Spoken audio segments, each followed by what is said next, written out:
चलिए, good morning. तो आज स्टार्ट करते हैं। हम परलिन के बारे में देखेंगे। लास्ट क्लास में रूफ ट्रस और उस पर आने वाले लोड्स के बारे में देखा था कि कौन कौन से लोड्स काम कर रहे हैं। अभी हम परलिन के बारे में देखेंगे कि परलिन जो कि मेन मेंबर के ऊपर रखा हुआ रहता है वो किस तरीके से काम करता है।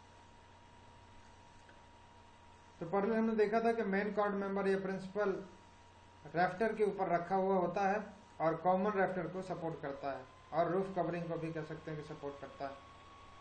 ये परलिन जो है वो कंटिन्यूस बीम की तरह काम करता है, जो कि कहां से कहां तक होता है, एक ट्रस से दूसरे ट्रस तक, जो दो एडजेसेंट ट्रस हैं उनके बीच में फैला हुआ रहता है।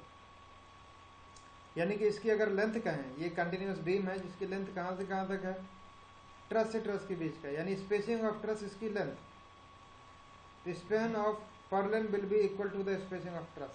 इसका जो स्पैन होगा वो आप डायग्राम इमेजिन करेंगे तो स्पेसिंग ऑफ ट्रस के बराबर हो जाएगा। कितना स्पेसिंग हमारे ट्रस का है उतनी दूर तक परलिन फैला हुआ रहता है, तो वही उसका स्पैन हो जाएगा। परलिन सेक्शन कैसा भी हो सकता है, एंगल सेक्शन प्रोवाइड कर सकते हैं, चैनल सेक्शन हमने डायग्राम में ही देखा था, या फिर आई सेक्शन भी प्रोवाइड कर सकते हैं रिक्वायरमेंट के बेसिस पर। जब हम एंगल या चैनल सेक्शन यूज करेंगे तब उस समय उनको प्रिंसिपल रैफ्टर से कनेक्ट करने के लिए हम क्लीट एंगल को भी लगा देंगे साथ में। अगर एंगल या चैनल सेक्शन यूज करते हैं तब फिर हम उसके साथ में क्लीट एंगल का यूज कर देंगे, और अगर आई सेक्शन उपयोग कर रहे हैं तो हम डायरेक्टली भी उसको कनेक्ट कर सकते हैं प्रिंसिपल रैफ्टर के साथ में। जैसे ये प्रिंसिपल रैफ्टर है, इसके ऊपर ये हमारा हमने अभी दिखाया है कि ये परलिन जो है एंगल सेक्शन हमने यूज किया है, तो एंगल सेक्शन के साथ देखिए क्लीट एंगल भी लगा दिया है कनेक्ट करने के लिए, और इसके ऊपर ये कवरिंग लगी होगी, सीटिंग या कवर, जो रूफ कवर हमारा लगा हुआ होगा। तो यहाँ पर एंगल सेक्शन अगर यूज कर रहे हैं तो डायरेक्टली नहीं उसको कनेक्ट करना है, उसके साथ साथ हमको क्लीट एंगल। अब आप सोच सकते हैं कि अगर चैनल सेक्शन यूज करेंगे तो क्लीट एंगल की क्या रिक्वायरमेंट है। तो जब आप चैनल सेक्शन प्रोवाइड करेंगे तो क्लीट एंगल उसके अपोजिट डायरेक्शन में हम प्रोवाइड कर सकते हैं, तो वो सेफ्टी बनी रहेगी, कनेक्शन प्रॉपर हो जाएगा। तो एंगल सेक्शन यूज करें या चैनल सेक्शन यूज करें, हमें उसके साथ साथ क्लीट एंगल भी यूज करना है। जैसे चैनल सेक्शन यूज करेंगे तो हम फिर क्लीट एंगल भी उसमें लगा देंगे, तो इस तरीके से वो सेफ्टी बनी रहेगी। ये प्रिंसिपल रैफ्टर हो जाएगा, इसके ऊपर ये कवरिंग या रैफ्टर दूसरे रखे होंगे। अगर आई सेक्शन है तो डायरेक्टली हमारा आई सेक्शन दोनों तरफ बस ही सपोर्ट कर रहा है तो कोई प्रॉब्लम ही नहीं है, ये ऊपर से नीचे तक तो डायरेक्टली कनेक्ट कर सकते हैं। अब परलिन का जो डिजाइन है वो दो कैटेगरी में होता है। एक तो अनसिमेट्रिकल बेंडिंग। अनसिमेट्रिकल बेंडिंग का मतलब एक्स एक्सिस और वाई एक्सिस में अलग अलग अमाउंट में बेंडिंग हो रहा है, यानी एम एक्स एक्स और एम वाई वाई अलग अलग हो रहा है। Moment with respect to X axis, moment with respect to Y axis अगर अलग अलग आएगा, ऐसे टाइम पर जो बेंडिंग होगी वो सिमेट्रिकल नहीं होगी, तो उसको अनसिमेट्रिकल बेंडिंग कहेंगे। दूसरा तरीका ये जिस तरीके से भी डिजाइन करते हैं, जहां पर सिंपल एजम्पशन ले लेते हैं, परलिन ऑफ एंगल आयरन, ये आयरन लिखा हुआ है, purlin of angle iron for less than 30 degree slope. अगर रूफ का स्लोप जो है वो 30 डिग्री से भी कम है और उस समय एंगल आयरन डिजाइन कर, एंगल आयरन हम प्रोवाइड कर रहे हैं, यानी एंगल सेक्शन प्रोवाइड कर रहे हैं, तो उस समय परलिन का डिजाइन। पहला डिजाइन ये है जब हमारा अनसिमेट्रिकल बेंडिंग होता है, ठीक है, यहाँ कोई कंडीशन नहीं, कैसा भी हो सकता है, लोड किस तरीके का लग रहा है, रूफ के एंगल पर लगा हुआ, कोई कंडीशन नहीं। लेकिन इसको डिजाइन करने, इस मेथड से अगर डिजाइन करना है तो उसके लिए हम एंगल सेक्शन ही डिजाइन करेंगे। उसके लिए रूफ का स्लोप जो है वो हमारा 30 डिग्री से कम होना चाहिए, तभी हम सेकेंड कैटेगरी के अकॉर्डिंग डिजाइन करते हैं। चलिए सेकेंड कैटेगरी में हम ये मान लेते हैं कि उसमें जो है केवल एक ही डायरेक्शन में लोड लग रहा है, दूसरी डायरेक्शन में नहीं लग रहा है, पूरा वर्टिकल लोड लग रहा है, क्योंकि स्लोप बहुत कम हो जाता है। 30 डिग्री हमने एज्यूम कर लिया, ठीक है, 30 डिग्री अगर एज्यूम कर लिया तो हम ये मान चल रहे हैं कि पूरा लोड ऐसे लग रहा है, हॉरिजॉन्टली नहीं लग रहा है। जबकि ऐसे केस में हम क्या मान चल रहे हैं कि ऐसे भी लोड लगेगा और वर्टिकल भी लगेगा, दोनों डायरेक्शन में लोड लगेगा, यानी जो रैफ्टर है उसके हॉरिजॉन्टल डायरेक्शन में भी लगेगा और उसके वर्टिकल डायरेक्शन में भी। तो आप देखते हैं कि डिजाइन किस तरीके से करना है। तो purlin subjected to unsymmetrical bending, ऐसे केस अनसिमेट्रिकल बेंडिंग मान के चल रहा है, यानी एक्चुअल कंडीशन जो है उसको कंसीडर कर रहे हैं। ये रैफ्टर है जिसके ऊपर हमारा आई सेक्शन मान लीजिए अभी रखा। अब रैफ्टर के रिस्पेक्ट में देखिए, रैफ्टर के जो पैरेलल है उसको अपने एक्स एक्सिस ले लिया है, रैफ्टर के जो परपेंडिकुलर है उसको वाई एक्सिस ले लिया। अब इसके बाद में दो तरीके के लोड उसमें आपको दिखाई दे रहे होंगे, एक डब्ल्यू है और एक डब्ल्यू। ये कैपिटल डब्ल्यू का मतलब है टोटल लोड जो कि रैफ्टर पर आ रहा है, उसका सेल्फ वेट हो या एक्सटर्नल लोड हो, लाइव लोड हो, उसकी वजह से जो लोड आ रहा है वो है कैपिटल डब्ल्यू। डब्ल्यू क्या है, बेंड की वजह से जो लोड आ रहा है। तो बेंड हमारा सरफेस के परपेंडिकुलर काम करेगा। तो बेंड लोड देखिए आप वाई वाई एक्सिस में है, जो कि रैफ्टर की जो सरफेस है उसके परपेंडिकुलर डायरेक्शन में है। रैफ्टर का ये हमारा ये रैफ्टर प्रोवाइड किया गया है, लाइन डायग्राम से दिखा दिया है। तो इसके परपेंडिकुलर में बेंड काम कर रहा है डब्ल्यू डब्ल्यू, और जो कैपिटल डब्ल्यू है वो सीधे, यानी लोड हमेशा हमारा कैसे काम करता है, एकदम वर्टिकली काम करता है। और जो बेंड लोड है उसमें उस पोर्शन को कंसीडर करना है जो सरफेस के परपेंडिकुलर, तो ये वर्टिकल है और बेंड लोड सरफेस के परपेंडिकुलर। वर्टिकल और परपेंडिकुलर दोनों अलग अलग चीजें हैं। परपेंडिकुलर यानी जिस सरफेस के परपेंडिकुलर है उसके 90 डिग्री पर, वर्टिकल यानी कि हॉरिजॉन्टल के साथ 90 डिग्री। ये हमारा थीटा पर इंक्लाइंड होता है, ये आपको पता है कि ये एक रैफ्टर है, अगर इसको आगे बढ़ा देंगे तो एक रूफ ट्रस बन जाएगा। ये थीटा स्लोप होता है। अब यहाँ पर दो ही एलिमेंट हमको पता है, डब्ल्यू और W W. X X axis हमने एज्यूम कर लिया है, वाई वाई एक्सिस एज्यूम कर लिया है। अब यहाँ पर देखिए यही सब लिखा हुआ है कि डब्ल्यू क्या है, वर्टिकल लोड है जो कि डेड लोड डाई लोड की वजह से आएगा, ठीक है, जो कि ट्रांसमिट हो रहा है परलेन में, परलेन से ट्रांसफॉर्म वो रैफ्टर में पहुंचा है। डब्ल्यू डब्ल्यू क्या है, विंड लोड है जो कि परलेन पर आ रहा है, ठीक है, wind load on the purlin acting normal to the rafter, rafter के परपेंडिकुलर जो काम कर रहा है। अब अगर आप इस डायग्राम को ध्यान से देखेंगे तो आपको ये दोनों वैल्यू सही से पता चल जाएगा। ये देखिए अब हमें क्या करना है, ये डब्ल्यू और डब्ल्यू डब्ल्यू काम कर रहा है, थीटा पर काम कर रहा है, चूंकि ये थीटा है तो ये भी थीटा होगा, क्योंकि जो दो एक्सिस के बीच में एंगल होता है वही उन दोनों के परपेंडिकुलर के बीच भी एंगल होता है, इसलिए ये भी थीटा हो गया। अब हमें ये देखना है कि डब्ल्यू एन और डब्ल्यू पी कैलकुलेट करना है। ये डब्ल्यू एन क्या है, डब्ल्यू एन का मतलब है लोड जो कि रैफ्टर के नॉर्मल काम कर रहा है, रैफ्टर के परपेंडिकुलर डायरेक्शन में, और डब्ल्यूपी का मतलब है जो लोड रैफ्टर के पैरेलल काम कर रहा है। डब्ल्यूपी का मतलब है total load acting parallel to the rafter, WN का मतलब है total load acting perpendicular to the rafter. अब चूंकि दो लोड थे तो हमने क्या किया, उसको सभी को एक्स एक्स एक्सिस में भी कन्वर्ट कर लिया और वाई वाई एक्सिस में भी, जैसे हम किसी फोर्स के कंपोनेंट कर लेते थे उसी तरीके से ये भी। तो हमने क्या किया, देखिए एक्स एक्स एक्सिस में अगर देखें तो एक्स एक्स एक्सिस में क्या आएगा, केवल डब्ल्यू का साइन थीटा आएगा, डब्ल्यू का कॉस थीटा तो वाई वाई एक्सिस में आ जाएगा, डब्ल्यू का sine theta X X axis में आ जाएगा। तो ये एक्स एक्स एक्सिस में डब्ल्यू साइन थीटा, और कोई लोड एक्स एक्स एक्सिस के डायरेक्शन में नहीं आएगा, केवल डब्ल्यू का ये कॉस थीटा हो जाएगा और ये इसका, अगर सही से देखते हैं ये साइन थीटा होगा, ये डब्ल्यू का साइन थीटा, और वाई वाई एक्सिस में डब्ल्यू कॉस थीटा हो जाएगा। तो डब्ल्यू कॉस थीटा तो आएगा और डब्ल्यू डब्ल्यू पहले से ही लग रहा है, तो डब्ल्यू डब्ल्यू और डब्ल्यू कॉस थीटा ये हो जाएगा जो कि रैफ्टर के परपेंडिकुलर डायरेक्शन में काम कर रहा है। और डब्ल्यू पी का मतलब पैरेलल में, पैरेलल मतलब एक्स एक्सिस की डायरेक्शन में, एक्स एक्सिस की डायरेक्शन में केवल डब्ल्यू का ही एक कंपोनेंट आएगा, डब्ल्यू साइन थीटा, थीटा जिसके साथ लगा होता है वो कॉस थीटा वाला कंपोनेंट हो जाता है, जो दूसरा सरफेस है वो साइन थीटा वाला हो जाता है। तो डब्ल्यू का कॉस थीटा और डब्ल्यू का साइन थीटा, डब्ल्यू का cos theta Y Y axis की डायरेक्शन में आएगा, वो नॉर्मल में हो जाएगा, और W sine theta X X axis की डायरेक्शन में आएगा, डब्ल्यू कॉस थीटा। इस तरीके से हमको डब्ल्यू एन और डब्ल्यू पी मिल गया। अब डब्ल्यू एन का मतलब है परपेंडिकुलर और डब्ल्यू पी का मतलब है पैरेलल में काम करने वाला, या डब्ल्यू एन को कह सकते हैं वाई वाई एक्सिस की डायरेक्शन में, डब्ल्यू पी को एक्स एक्स एक्सिस की डायरेक्शन, तो वही यहाँ पर लिखा हुआ है। अब हमें पता चल गया कि डब्ल्यू एन और डब्ल्यू पी यानी एक्स एक्स एक्सिस की डायरेक्शन में भी काम कर रहा है और वाई वाई एक्सिस की डायरेक्शन में भी काम कर रहा है। हमें ये भी पता है कि इन दोनों की वैल्यू अलग अलग होगी, दोनों अलग अलग होगी तो मोमेंट भी अलग अलग जनरेट करेंगे, अलग अलग मोमेंट जनरेट करेंगे तो बाई एक्सियल बेंडिंग या अनसिमेट्रिकल दोनों एक्सिस के रिस्पेक्ट में बेंडिंग हो जाएगी, हमको ये पता चल गया।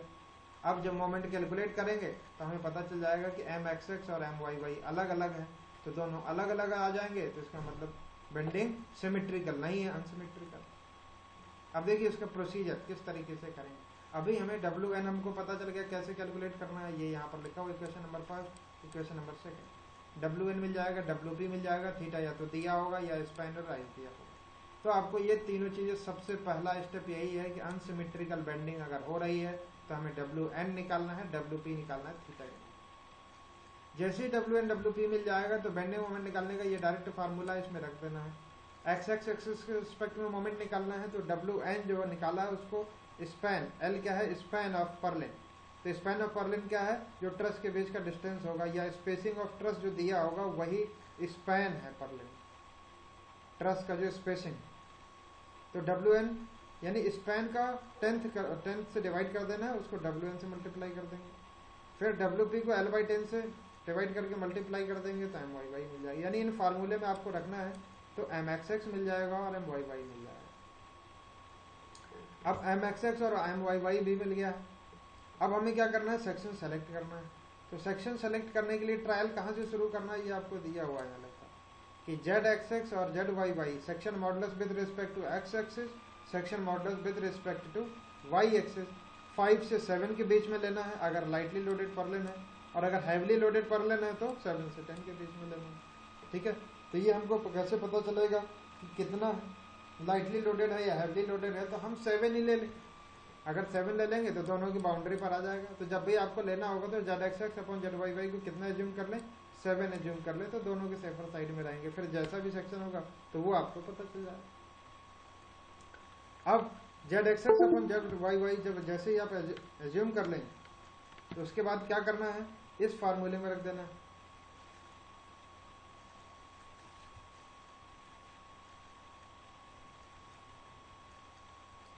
ZXX की जो वैल्यू है ये फार्मूला है, ये फार्मूला कहीं अलग से नहीं आया है। अगर आप सेक्शन मॉडुलस का फार्मूला देखेंगे तो Z equal to M upon sigma होता है, तो इस फार्मूले में आप रख देंगे तो वहां से आपको वैल्यू पता चल जाएगा।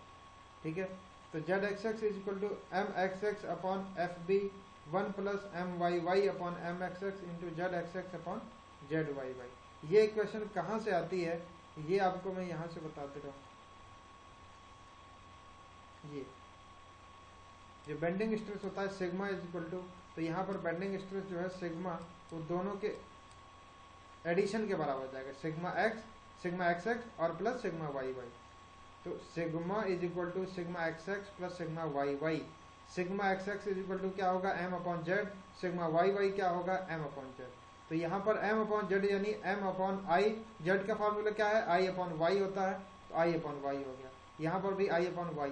Y का मतलब होता है उस एक्सिस के परपेंडिकुलर जिसके रिस्पेक्ट में हमें बेंडिंग निकालना है, बेंडिंग स्ट्रेस निकालना है। तो XX होगा तो Y वाला डिस्टेंस आएगा, YY होगा तो X वाला डिस्टेंस। उसका मीनिंग में लिखा हुआ है कि X और Y क्या है। यहीं से अगर आप इसको सिग्मा मान लेते हैं, ठीक है, तो ये इक्वेशन बन गई। तो इसी के रिस्पेक्ट में हमने इसको कैलकुलेट कर लिया। तो यहाँ पर FB से रिप्रेजेंट कर दिया गया, बेंडिंग स्ट्रेस जो है उसको FB से रिप्रेजेंट कर दिया गया। वहीं से ये इक्वेशन बन के आ जाती है, तो इसको सॉल्व करके देख सकते। तो ये इक्वेशन यानी कि इसमें आपको लिखना है FB इज इक्वल टू ये फार्मूला, तो FB इज इक्वल टू ये सब रख देंगे जब, तो उसके बाद में हमको क्या कर लेना है, ZXX अलग कर लेना है। तो IXX अपॉन YY ना लिख करके ZXX लिख लें, और IYY अपॉन X ना लिख करके ZYY लिख दें। तो जैसे ही आप यहाँ पर रखेंगे तो आपको ये इक्वेशन मिल जाएगी। अब इस इक्वेशन में देखिए हमने क्या एज्यूम कर लिया, हमने ये एज्यूम कर लिया है कि ZXX अपॉन ZYY की वैल्यू जो है वो कुछ मान लिया है, 7 मान लिया है। ये हमको पता है। MYY हम कैलकुलेट कर चुके हैं, MXX भी कैलकुलेट कर चुके हैं, MXX भी पता है। FB कितना होगा ये पता होना चाहिए। FB है परमिसिबल बेंडिंग स्ट्रेस, तो आप समझ सकते हैं कि ये 0.66 FY हो जाएगा।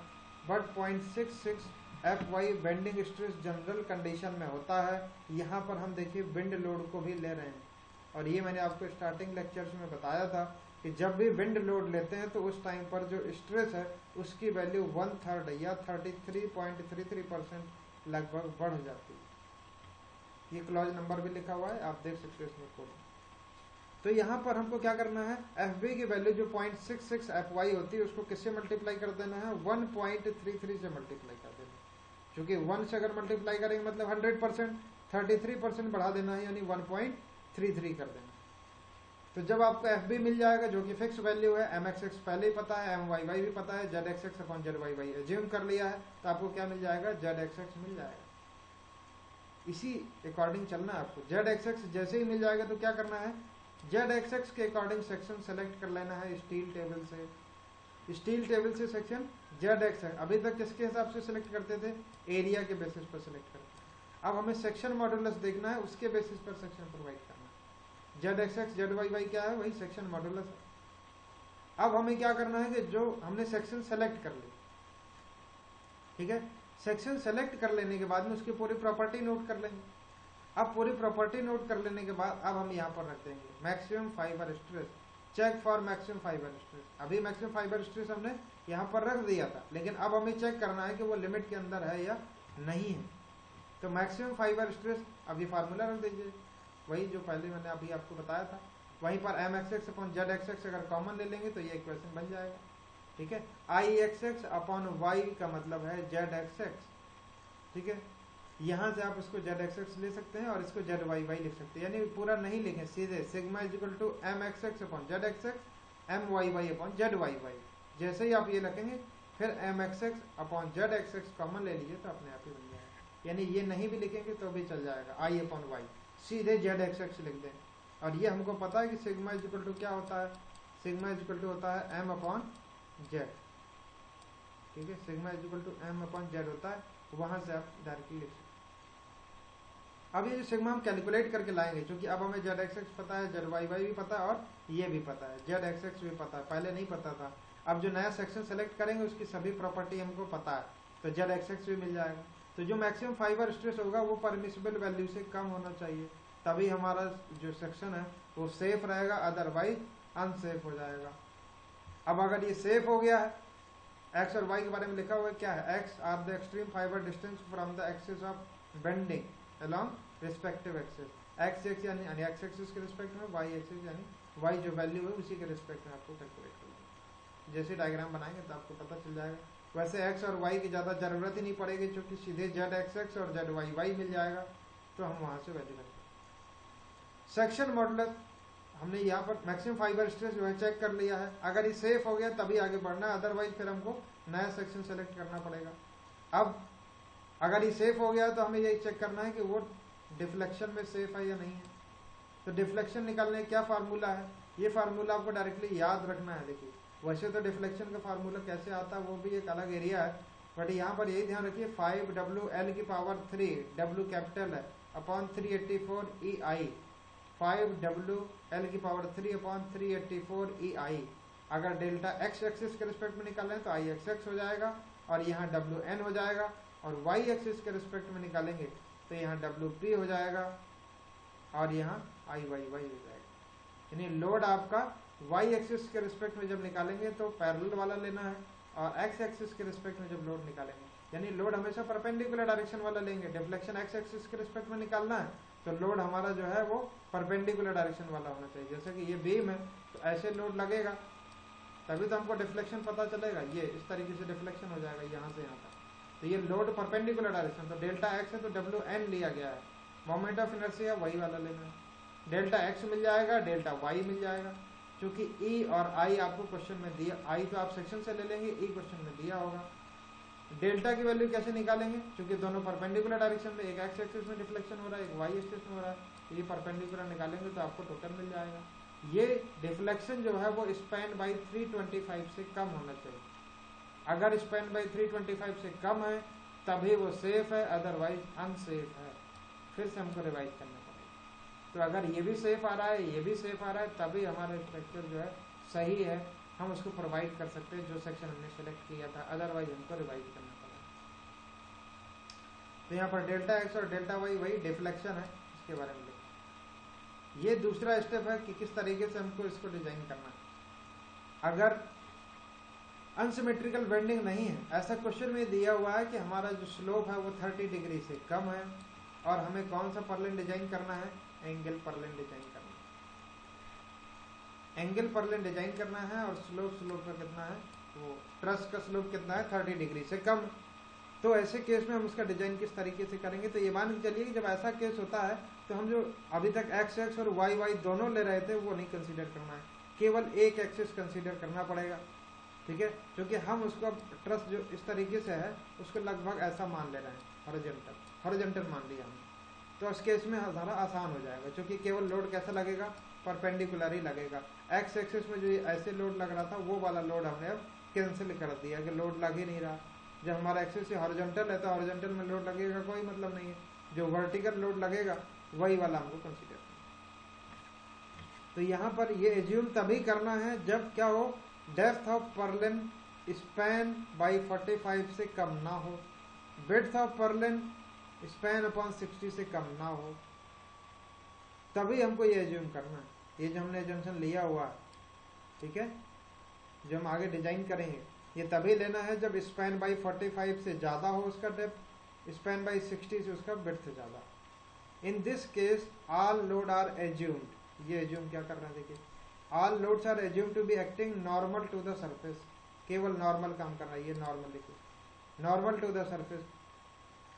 तो जब नॉर्मली काम कर रहे हैं तो हॉरिजॉन्टल हमने नेग्लेक्ट कर दिया, तो हॉरिजॉन्टल नेग्लेक्ट कर दिया तो उसकी वजह से जब हॉरिजॉन्टल में लोड नहीं आ रहा है तो हॉरिजॉन्टल डायरेक्शन में मोमेंट भी नहीं आएगा। तो उन्होंने लिखा है कि bending moment about the minor axis is neglected. दो एक्सिस रहती है, एक मेजर एक्सिस एक माइनर एक्सिस, जिसमें ज्यादा मोमेंट आ रहा है मेजर एक्सिस, यानी जिसमें ज्यादा लोड आ रहा है उसकी वजह से ज्यादा मोमेंट आएगा वो मेजर एक्सिस, और जिसमें कम लोड आ रहा है तो कम मोमेंट आएगा उसकी वजह से तो माइनर एक्सिस। तो हम क्या करते हैं, जो माइनर वाला है उसको नेग्लेक्ट ही कर देते हैं मेजर के रिस्पेक्ट में, तो वो काम हमारा आसान हो जाता है, यानी एक्स एक्स और वाई वाई न रह करके केवल एक एक्सिस रह जाएगी। अब क्या करना है, अब सिंपल हो गया क्वेश्चन, जैसे बेम के लिए होता है कि ये बेम है, इस पर ये वर्टिकल लोड लग रहा है, तो हमें क्या करना है, पहले सबसे पहले टोटल डिस्ट्रीब्यूटेड लोड जो डब्ल्यू है, ये डब्ल्यू कितना आ रहा है, कैपिटल डब्ल्यू बहुत सारी चीज़ों से आता है, ये मैंने आपको बताया था, snow load, wind load, self weight, जो भी लोड है वो हम हमें कंसीडर कर लेना है, उसके बेसिस पर डब्ल्यू निकाल लेना है। जैसे ही डब्ल्यू निकल जाएगा इंक्लूडिंग विंड लोड, देखिए ये लिखा हुआ है, सरफेस के परपेंडिकुलर अगर काम कर रहा है तो उसको हमको कंसीडर करना पड़ेगा। अब अगर हमारा कैपिटल डब्ल्यू मिल गया है तो फिर आसान हो गया, बेंडिंग मोमेंट WL/10 होता है जैसा पहले किया हुआ है, सेक्शन मॉडुलस वही है, ZXX M/सिग्मा, सिग्मा की जगह FB लिया हुआ है, वही FB 0.66, FY को 1.33 से मल्टीप्लाई कर देना है, तो फिर आपको सेक्शन मॉडुलस मिल जाएगा। जैसे ही सेक्शन मॉडुलस आ जाएगा तो हमें स्टील टेबल से सेक्शन उसके अकॉर्डिंग सेलेक्ट कर लेना, किसके अकॉर्डिंग, ZXX के अकॉर्डिंग, और जैसे ही वो सेक्शन सेलेक्ट कर लेंगे by steel table select the suitable section for this. अब हमें क्या करना है, सिर्फ एक ही चेक लगाना है कि ये हमारा सेफ हो रहा है या नहीं हो रहा है, डेप्थ हमारा स्पैन बाई 45 से ज़्यादा है या नहीं है, विड्थ जो हमने सेलेक्ट किया वो L/60 से ज़्यादा है या नहीं। यानी इसमें डिजाइन जैसा हमारा कुछ रहा नहीं ज़्यादा, सेक्शन सेलेक्ट करना है और ये हमें चेक करना है कि जो हमने एज्यूम करके ये क्राइटेरिया लगाया था कि जो माइनर लोड है उसको नेग्लेक्ट कर दिया है वो सेफ हो रहा है या नहीं हो रहा है। तो स्पैन बाई 45, स्पैन बाई 60 उससे ज़्यादा होना चाहिए, अगर ज़्यादा आ रहा है मतलब सीधे हमने प्रोवाइड कर दिया। तो ये दो केसेस हो सकते हैं। Thank you.